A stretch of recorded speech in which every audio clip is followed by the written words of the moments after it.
चलिए आज जो है हम लोग अनएम्प्लॉयमेंट का लास्ट यूनिट है, चूँकि अनएम्प्लॉयमेंट का तीसरा क्लास है। तो बेसिकली आज देखना है कि अनएम्प्लॉयमेंट का भारत में क्या कारण है और इसका क्या समाधान है। जैसा कि शुरू के क्लासेस हम लोग डिस्कस किए थे कि अनएम्प्लॉयमेंट एक सोशल समस्या है, सामाजिक समस्या है, in which workers labours are willing to work, able to work at current wage rate but not getting the work, जिसमें लोग बहुत सारे छोटे मोटे टर्म बताए थे। फिर हम लोग एम्प्लॉयमेंट पे डिस्कशन किए थे और उसके बाद हम लोग लेबर पे डिस्कस किए थे, टाइप्स ऑफ लेबर पे डिस्कस किए थे और पिछले क्लासेज में भी हम लोग कुछ बात किए थे। आज तो देखेंगे क्या कारण है भारत में अनएम्प्लॉयमेंट का, क्या कारण है। और पिछले क्लास में हम ये भी आपको डिस्कस किए थे कि भारत में किस किस तरह का अनएम्प्लॉयमेंट पाया जाता है, जिसमें हम लोग रूरल अनएम्प्लॉयमेंट और अर्बन अनएम्प्लॉयमेंट पर डिस्कशन किए थे। फिर हम रूरल में बताए थे सीजनल अनएम्प्लॉयमेंट, मौसमी बेरोजगारी, फ्रिक्शनल अनएम्प्लॉयमेंट, आपका डिस्गाइज अनएम्प्लॉयमेंट, छिपी हुई बेरोजगारी। फिर बताए थे इंडस्ट्रियल अनएम्प्लॉयमेंट और फिर साथ ही साथ आप लोग को बताए थे एजुकेशनल अनएम्प्लॉयमेंट। और फिर एक बताए थे कुछ अदर टाइप्स ऑफ अनएम्प्लॉयमेंट, जिसमें हम लोग स्ट्रक्चरल अनएम्प्लॉयमेंट की बात किए थे। और भारत में अभी सबसे ज़्यादा जो अनएम्प्लॉयमेंट है वो due to change in the method of production, because in India more and more new technology is being used and therefore demand for labor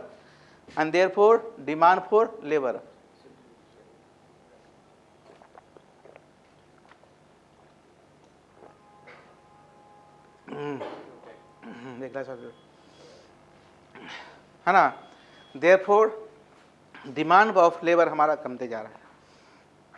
वैसे आप जान ले, अभी जब पढ़िएगा माइक्रो इकोनॉमिक्स में central problem of an economy, तो बताएंगे कि प्रोडक्शन करने का दो तरीका। एक होता है जिसमें देखिए लेबर का उपयोग अधिक और कैपिटल का उपयोग ज़्यादा, लेबर का उपयोग अधिक और कैपिटल का उपयोग कम। और दूसरा है कि कैपिटल का उपयोग अधिक और लेबर का उपयोग कम। कैपिटल का उपयोग अधिक का मतलब मशीन का उपयोग ज़्यादा, लेबर का उपयोग कम। तो इसको हम लोग कहते हैं कैपिटल इंटेंसिव टेक्निक, पूंजी प्रधान तकनीक। जैसे रोटी बनाना है तो देखते हो गुरुद्वारा में रोटी बनाने मशीनें आ गया, तो जब मशीन आ गया तो डिमांड फॉर लेबर कम गया। बैंकों में देख रहे हैं CDM कैश डिपॉजिट मशीन आ गया, लेकिन पहले कैश डिपॉजिट करने वाले व्यक्ति होते थे, पासबुक अपडेट करने वाले लोग होते थे, अब मशीन आ गया। आप बड़े बड़े फैक्ट्री में जाते हैं तो पहले सब जगह लेबर काम करते थे, अब सब जगह रोबोट काम करते हैं, कंप्यूटर काम करता है। स्टील प्लांट में कितने सारे लेबर काम करते थे, है ना। अब क्या है, तो अब अधिक से अधिक हमारे यहाँ क्या हो रहा है, तो अधिक से अधिक लेबर का उपयोग नहीं बल्कि मशीन का उपयोग हो रहा है और हमारे क्या उत्पादन भी बढ़ रहा है। तो हम ये भी बताए थे LPG पॉलिसी में कि हमारे यहाँ जॉबलेस ग्रोथ हो रहा है, मतलब ग्रोथ तो हो रहा है लेकिन जिस हिसाब से ग्रोथ हो रहा है हमें रोजगार नहीं मिल रहा, क्योंकि जो GDP बढ़ रहा है, उत्पादन जो बढ़ रहा है वो ड्यू टू चेंज इन या ड्यू टू न्यू टेक्नोलॉजी लगाने से, टेक्नोलॉजी का उपयोग करने से हमारे का उत्पादन बढ़ रही है और लेबर का डिमांड लगातार कम रहा है। इसलिए भारत में अब सबसे ज़्यादा समस्या क्या है, तो स्ट्रक्चरल अनएम्प्लॉयमेंट का क्या समस्या है, स्ट्रक्चरल अनएम्प्लॉयमेंट का बड़ी समस्या है। और हमारे क्या पॉपुलेशन सो बढ़ ही रहा है, चाइना से भी आगे निकलने वाले हम लोग हैं। पॉपुलेशन बढ़ा यानी कि लेबर सप्लाई बढ़ा, लेकिन काम करने की जगह नहीं है, प्रोडक्शन हो रही है लेकिन लेबर से नहीं बल्कि मशीन से। अब देखिए एजुकेशन सेक्टर से देख लीजिए, एक बार रिकॉर्डिंग पिक्चर हो गया, इसी को लोग पढ़ ले रहा है। अब उसका मेंटल विकास हो या ना हो, लेकिन फर्क पड़ता है ना, कम टीचर को काम मिलेगा। पहले लोग गांव में, शहर में छोटे मोटे जगह टीचर पढ़ाते थे। ये है न्यू टेक्नोलॉजी का कमाल। कमाल पॉजिटिव यह कि सब लोगों को शिक्षा मिल गया। निगेटिव इम्पैक्ट भी है, आँख खराब हो गया, कान खराब हो गया। निगेटिव इम्पैक्ट यह है कि बेरोजगारी बहुत पैमाने पर बढ़ गया। जिस हिसाब से शिक्षक तैयार हो रहे हैं उस हिसाब से कामें नहीं है। अब पहले क्या होता था कि लोग गेस्ट लेक्चर देने दूसरे जगह जाते थे, अब कहते वहीं से रिकॉर्ड करके दे दिए, यहाँ आने का जरूरत है। तो जब वो वहाँ से आते थे तो उनके आने जाने से और भी चीज़ों का डिमांड बढ़ता था। तो कहीं ना कहीं हमारा जो है, जो टेक्नोलॉजी है, वो एक अच्छा भी है तो एक खराब भी है। और this is not only case of India. ऐसी भारत की ही समस्या नहीं है बल्कि पूरे दुनिया की समस्या है, और आने वाला कल में समस्या और विकराल होगा। ठीक है, आने वाला कल में ये समस्या और विकराल होगा। तो अनएम्प्लॉयमेंट का मोटा मोटा लेक्चर है। अब चलो कुछ पॉइंट्स बताते हैं। कॉजेज ऑफ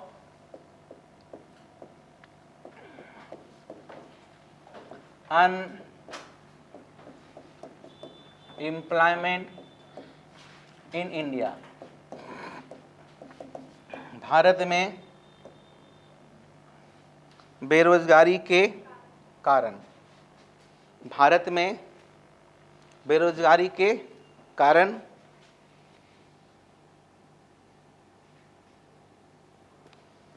पहला है रैपिड ग्रोथ ऑफ पॉपुलेशन। अपने हिसाब से भी कर सकते हैं, rapid growth of population. Hindi में कहते हैं लगातार बढ़ती जनसंख्या, लगातार बढ़ती जनसंख्या। अब साथ ही साथ गवर्नमेंट अधिक से अधिक स्कूल, कॉलेज, जिसमें ट्रेडिशनल, प्रोफेशनल कोर्सेज होते हैं, बच्चे पढ़ के निकलते हैं, काम कहाँ मिले, है ना। बच्चे पढ़ेंगे ना भाई, सरकार सुविधा दे रही है जहाँ से दे।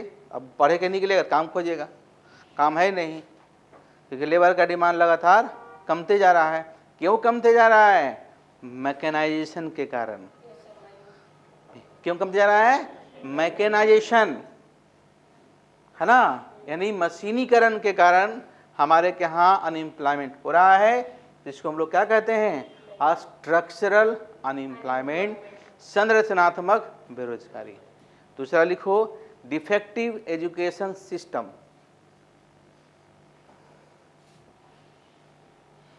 दोषपूर्ण शिक्षा प्रणाली। देखो, मेरे हिसाब से और बहुत सारे लोग के हिसाब से किसी देश का अभी समस्या क्या है? पॉपुलेशन, है ना जी। तो किसी देश में सरकार को सारा काम धाम छोड़ के हेल्थ और एजुकेशन पर एकदम भरपूर खर्च करे और सभी को शिक्षित बना दे। क्या? तो जब IIM में बच्चा पढ़ के अच्छा बन सकता है तो क्यों ना हर संस्था को IIM की तरह ही बना दिया जाए। काहे को हम लोग ये सब खोलते रहते हैं? देर से पढ़ेगा, क्या समझे? लेकिन शिक्षा प्रणाली ठीक हो जाएगा। हम लोग का जो सिलेबस है वो 20 साल पुराना है। अभी हम लोग सोच रहे हैं कि सेमेस्टर सिस्टम होगा। पहले ब्लैक बोर्ड था, उसके बाद वाइट बोर्ड आया, प्रोजेक्टर आया, डिजिटल बोर्ड आया। अब पढ़ रहे हैं, लेकिन अभी भी अधिकतर नहीं, कुछ जगह कहो ऐसे ब्लैक बोर्ड तो अधिकतर जगह है। अब बहुत जगह ब्लैक बोर्ड ऐसा है जिसमें क्या लिखते हैं मास्टर साहब वही जाने, वो चलता भी नहीं है, नहीं चलता है। क्लास में है, खल्ली लाओ जी, अच्छा नहीं है, अच्छा चलो कुछ लाओ देखते हैं, लिखते हैं, ऐसी व्यवस्था है। तो हम लोग को जो शिक्षा मिल रही है कोई काम का है? इतना लोग BEd करके बैठे हैं, क्या है? डिग्री है। अरे भाई डिग्री कम दीजिए, शिक्षा प्रणाली को ठीक कर दीजिए। मेरे हिसाब से बेरोजगारी का एक बहुत बड़ा कारण है, क्योंकि दुनिया के अलग कोने में लेबर का डिमांड है, लेकिन जिस टाइप के लेबर का डिमांड है वो यहाँ प्रोड्यूशन नहीं हो रहा। शिक्षक की डिमांड है, लेकिन क्या यहाँ के बीएड वाले को वहाँ रखेंगे ना, वेस्टर्न में नहीं रखेंगे। इसलिए सबसे बड़ी समस्या हमारे देश में क्या है?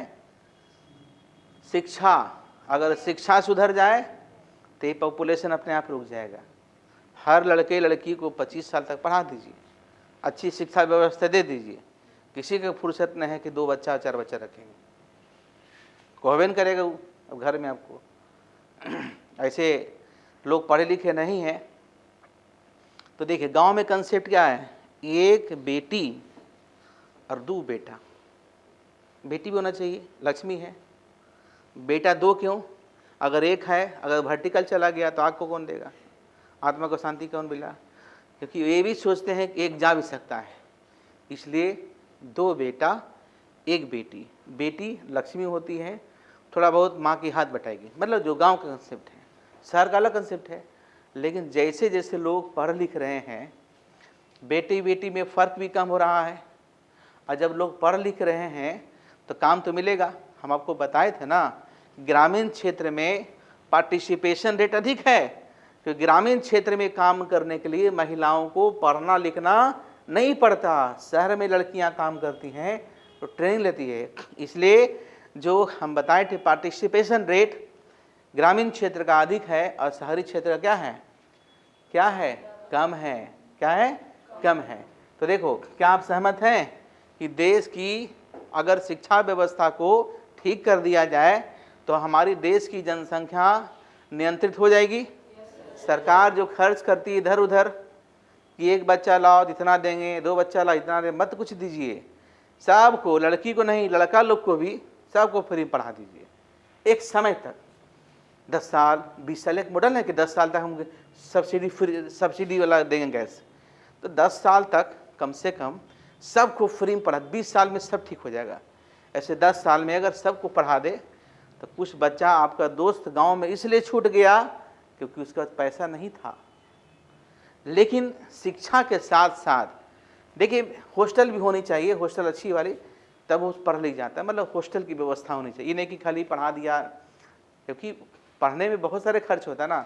हॉस्टल, खाना पीना रहना, यानी कि एक सैंपल साइज लिया जाए मेरे हिसाब से 10-20 शहर का, उसमें से 25 साल के सब लड़का लड़की को चुन कर पढ़ा दीजिए। कहो बिना पढ़ ले कुछ नहीं होगा, शादी वह करना नहीं है, पढ़ो सबको। और फिर उसका आउटपुट देखिए आप, मेरा एक मॉडल है, फिर उसका आप आउटपुट देखिए क्या होता है। खुद सरकार को लगेगा कि हम ये जो शिक्षक बात कर रहे सही भर रहे हैं। एक सैंपल ले, उसको लोग कहते हैं पायलट प्रोजेक्ट के तहत सरकार चाहे तो काम कर सकती है। सबको पढ़ा देना है, बिना पढ़ ले कुछ नहीं होगा, किसी का ब्याह नहीं होगा, करने नहीं है ना। और उसको विजन दिखाए, कभी जब मतलब हम IAS बनेंगे, तो जब व्यक्ति पढ़ना कब सोचता है? जब लगता है हम IAS बने तो कैसा लगेगा, अब हम प्रोफेसर बने कैसा फील, तो उन लोग मेहनत करता है। तो इसलिए लोग साइकोलॉजी पढ़ाते हैं, एथिक्स पढ़ाते हैं, तो ब्रेन बाज करते हैं। तो वैसे फैकल्टी को लाके सैंपल साइज लिया जाए। जो सरकार इधर उधर खर्च करती है। हमारा सबसे बड़ा समस्या जो है वो क्या है? पॉपुलेशन एक्सप्लोजन, जनसंख्या विस्फोट। यानी जब किसी कंट्री का बर्थ रेट अधिक हो जाए डेथ रेट से, तो ऐसी स्टेज को हम लोग बोलते हैं क्या? Population explosion. लगातार मेडिकल सुविधाओं में विकास के कारण डेथ रेट कमा, लेकिन बर्थ रेट भी उतना नहीं कमा। लेकिन ये भी देखिएगा कि जो लोग शिक्षित वर्ग हैं, वो चाहे किसी जाति धर्म के हो, किसी के पास तुम आज के डेट में 4 बच्चा 5 बच्चा नहीं देखोगे, एक्सेप्शन। अब किसी एक ही साथ 1-2 बच्चा हो गया, एक ही साथ अलग बात है, लेकिन सामान्य रूप से 1 से 2 बच्चे ही रखते हैं। क्या आप सहमत हैं? आप सैंपल साइज लेके देख लो तो पता चल जाएगा। यानी कि हमारा अनएम्प्लॉयमेंट में जो समस्या है वो क्या है? जनसंख्या। तो अब देखिए, जब हम समस्या बताते हैं तो समाधान बताइए। तो इस समाधान कैसे होगा? मैंने कहा अच्छी शिक्षा व्यवस्था प्रणाली हो। जब IIM में बच्चा पढ़ के अच्छा बन सकता है, IIT में अच्छा बच्चा पढ़ सकता है, तो IIT भी सरकार का है, IIM सरकार का है, तो क्यों ना हर एजुकेशन सिस्टम को एक तरह किया जाए। मेरे हिसाब से तो पूरा इंडिया का सिलेबस एक हो, भाषा अलग हो सकती है, सिलेबस एक होना चाहिए, है ना। जैसे कुछ खास लोगों को ये सुविधा होती है, सेंट्रल केंद्रीय विद्यालय होता है ना, कि कुछ दिन यहाँ पढ़ो, तुम्हारे पिताजी का ट्रांसफ़र हो गया तो वहाँ तुम वहीं से पढ़ सकते हो। तो ऐसी व्यवस्था आम व्यक्ति के लिए होना चाहिए। क्या संभव है? संभव क्यों नहीं? जब टेलीफोने बजाज मतलब कि जियो का है तो मन कर गए एयरटेल में चले गए, तो ये संभव कब होगा? जब हर यूनिवर्सिटी का सिलेबस एक होगा, सबका एग्ज़ाम एक साथ होगा, है ना, तब ये संभव है। तीसरा लिखो, fall of cottage and rural industries. Fall of cottage and, देखो पहले गांव में, है ना जी, पहले गांव में छोटे बड़े इंडस्ट्री होते थे। चॉकलेट खाते हैं ना, तो पहले लेमन चूस का फैक्ट्री होता था, मिश्री का फैक्ट्री होता था। जब से एल्पेनलीब चॉकलेट आया है, डेयरी मिल्क आया है, सब गायब हो गया। ये सब बड़े इंडस्ट्री में बनते हैं और सब छोटा इंडस्ट्री में बनता था।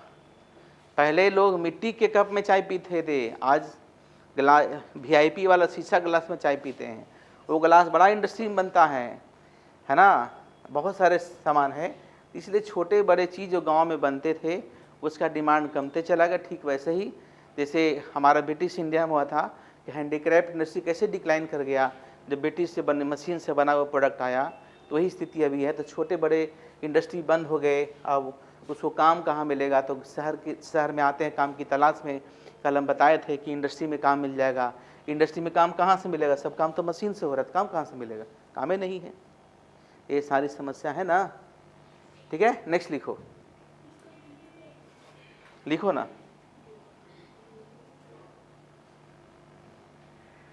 छोटे ग्रामीण क्षेत्रों में,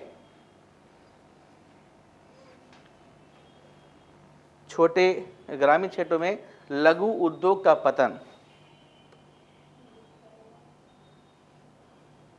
नेक्स्ट लिखो, low rate of capital formation. देखो जी, low rate of capital formation. Capital कब होगा? जब सेविंग होगा। सेविंग कब होगा? जब इनकम होगा। तो हमारे के यहाँ इनकम क्या है? कम है। क्यों कम है? क्योंकि अनएम्प्लॉयमेंट है ना जी, क्योंकि अनएम्प्लॉयमेंट है। अनएम्प्लॉयमेंट है, इनकम कम है। इनकम कम है तो सेविंग कम है, और सेविंग कम होगा तो कैपिटल फॉर्मेशन कम होगा, और कैपिटल फॉर्मेशन कम होगा तो इन्वेस्टमेंट कम होगा। इन्वेस्टमेंट कम होगा तो प्रोडक्शन कम होगा। प्रोडक्शन कम होगा तो डिमांड फॉर लेबर कम होगा। डिमांड फॉर लेबर कम होगा, अनएम्प्लॉयमेंट होगा। ये साइकिल चलते रह रहा है ना, ये साइकिल आपका चले। चलो 2-3 पॉइंट और हैं, लिखो। Lack of mobility of labour. Mobility of labour, श्रमिकों की गतिशीलता की कमी बता रहे हैं। जैसे कि अब यहाँ के वर्कर को जाना पड़े दिल्ली काम करने के लिए, तो होम सिकनेस के कारण वो दूसरे शहर काम करना जाना नहीं चाहते, सब लोग ही काम करें। ये भी एक बहुत बड़ा कारण है, क्योंकि हर लोगों के साथ नहीं, लेकिन ग्रामीण क्षेत्र में जो कहते हैं अगर आप चले जाइएगा तो बच्चा है तो उसको कौन संभालेगा। तो ये भी एक बड़ा कारण है कि लोग एक जगह से दूसरी जगह शिफ्ट नहीं करना चाहते हैं, बार बार एक ही जगह काम करना चाहते हैं। क्योंकि काम मिलता है लेकिन एक जगह काम मिलता नहीं है, लोग घूम घूम कर यहाँ काम करना नहीं चाहते। इसको सोशल प्रॉब्लम भी कहते हैं। और एक लिखो, mechanisation in industry and agriculture. Mechanisation in industry and agriculture, कृषि और उद्योग में मशीनीकरण। कृषि और उद्योग में मशीनीकरण। इन इंडस्ट्री एंड एग्रीकल्चर।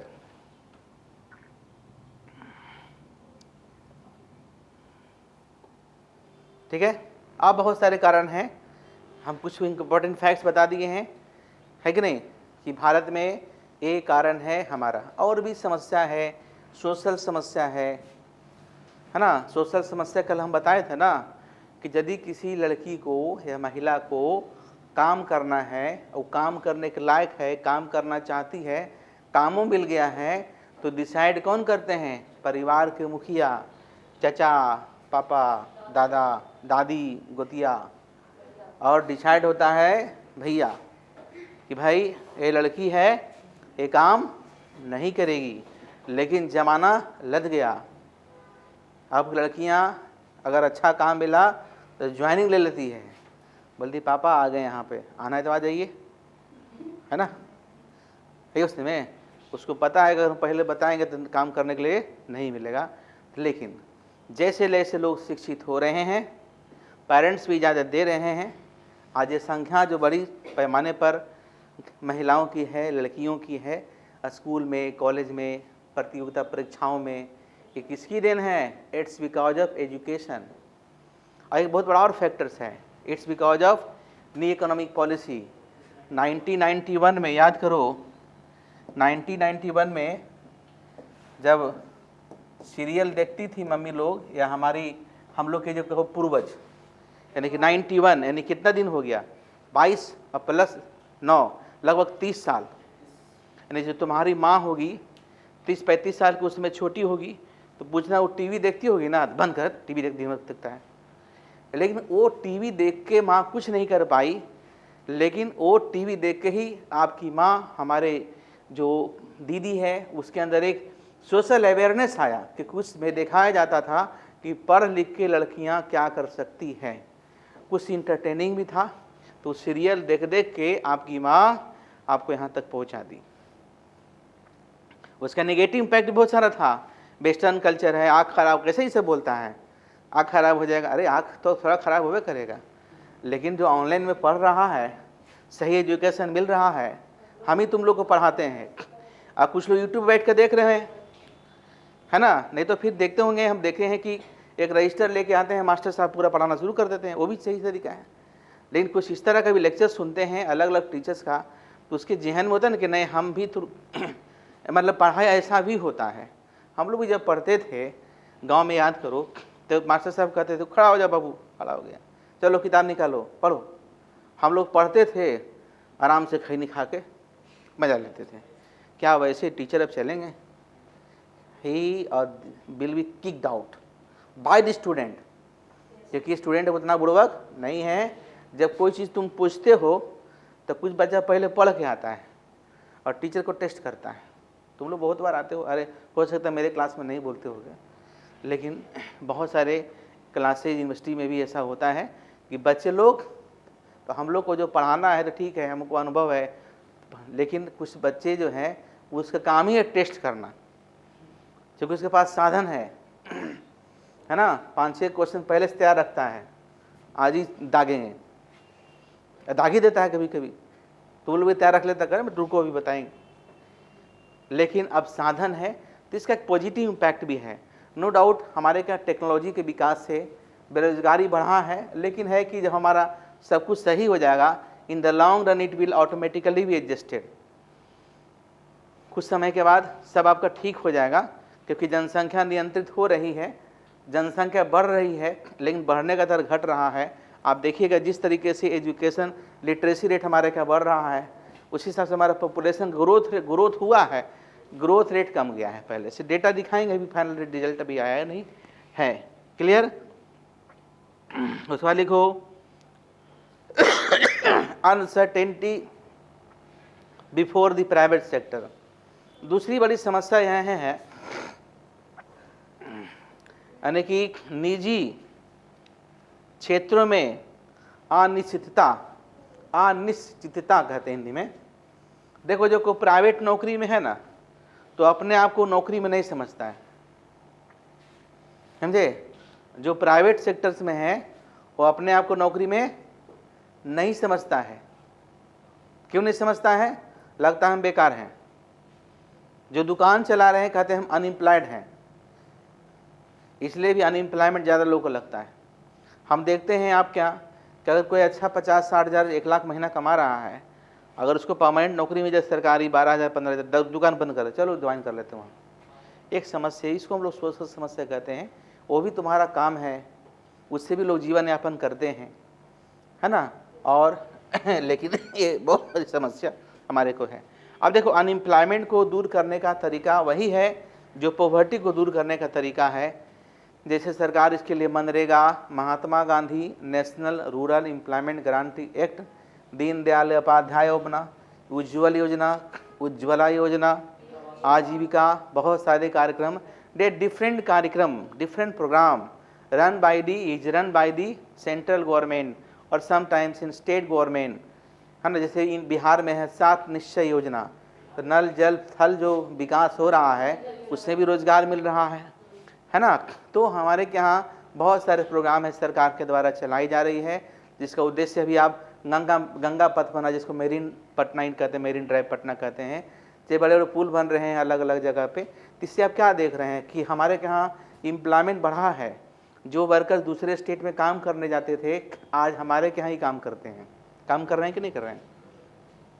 कर रहे हैं कि नहीं कर रहे हैं? बेनिफिट है ना जी।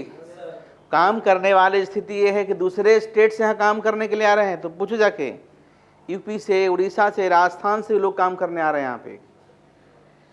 दैट मीन्स कि पॉजिटिव है कि कल तक हम दूसरे स्टेट में काम करने जाते थे, आज हमारे के यहाँ काम हो रहा है। उसी तरीके से कल 2-4 इंडस्ट्री हमारे के यहाँ लग जाएगा। हमारे के एग्रीकल्चर वेस्ट इंडस्ट्री तो लग सकता है ना जी।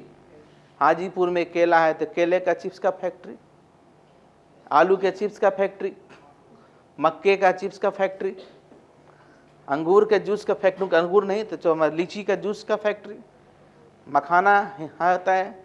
तो बहुत सारे है जो हमारे के यहाँ बन सकता है बड़े पैमाने पर, और दूसरे जगह आप इसको सप्लाई करेंगे। अब बिहार में भी रोजगार का अवसर, मतलब बिहार की बात कर रहे हैं, लेकिन सरकार के द्वारा और भी तो जितने सारे कार्यक्रम किसका था, पॉवर्टी का, वही कार्यक्रम इसका होगा। इसका हम एक PDF देने वाले हैं, नहीं बना है लेकिन बना रहे हैं, दे देंगे। पॉवर्टी का, अनएम्प्लॉयमेंट के जितने सारे नए कार्यक्रम तो बहुत सारा है, उसमें से 10 भी इम्पोर्टेंट सरकार के द्वारा गरीबी को और बेरोजगारी को दूर करने के लिए चलाई जा रही है, उसको बताएंगे। लेकिन कुछ और अलग से लिख लो ऐसे, measures to eradicate unemployment in India. Bharat में गरीबी दूर करने के उपाय, भारत में गरीबी दूर करने के उपाय, measures to eradicate poverty from India, है ना। भारत से गरीबी दूर करने के उपाय, पहला लिखिए पॉपुलेशन कंट्रोल, जनसंख्या नियंत्रण। दूसरा लिखो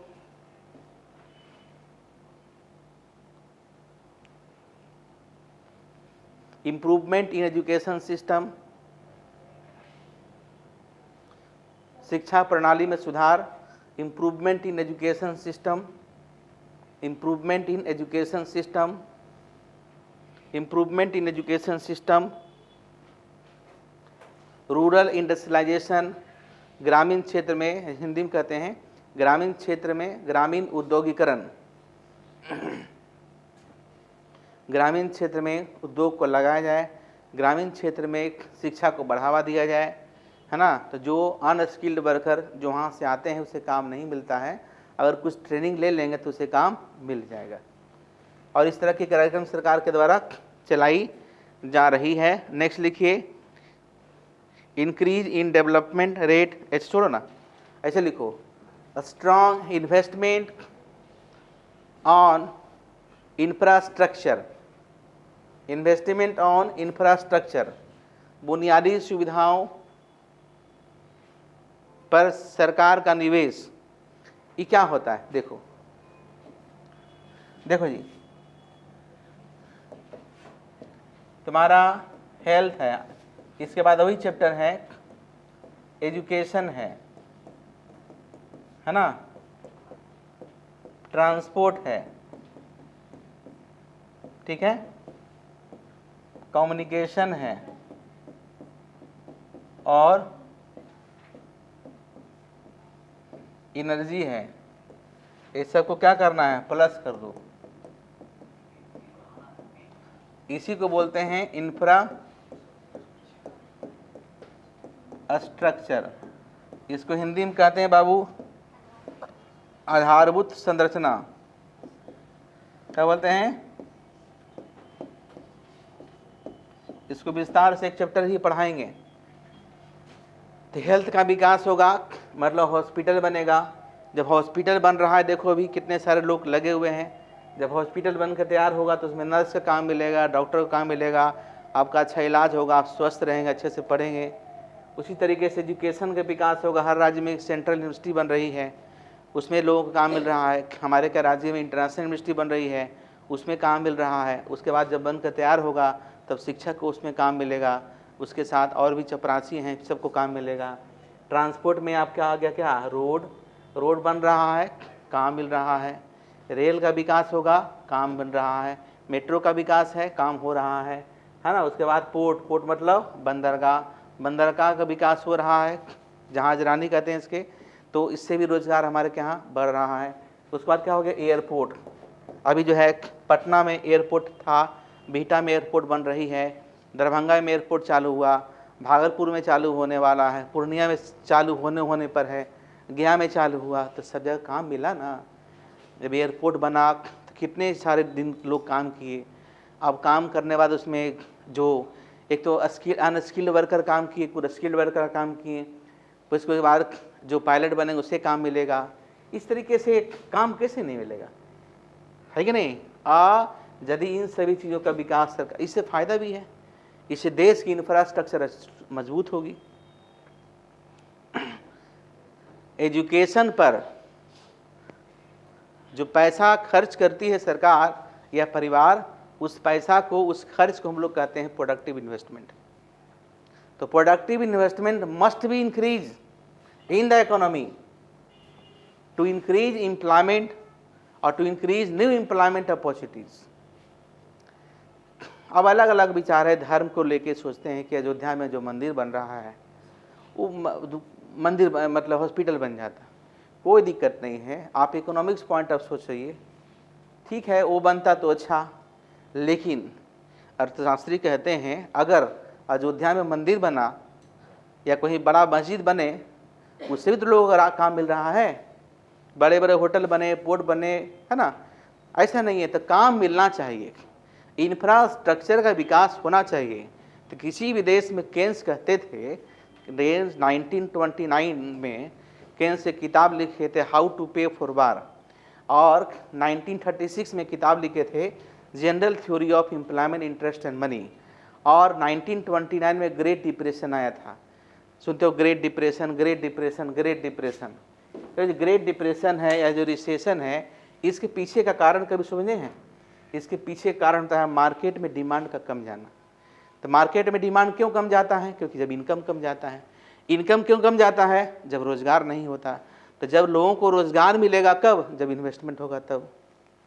इन्वेस्टमेंट होगा तो प्रोडक्शन होगा, प्रोडक्शन होगा या कंस्ट्रक्शन होगा, प्रोडक्शन हो या कंस्ट्रक्शन हो, काम तो मिलेगा ना।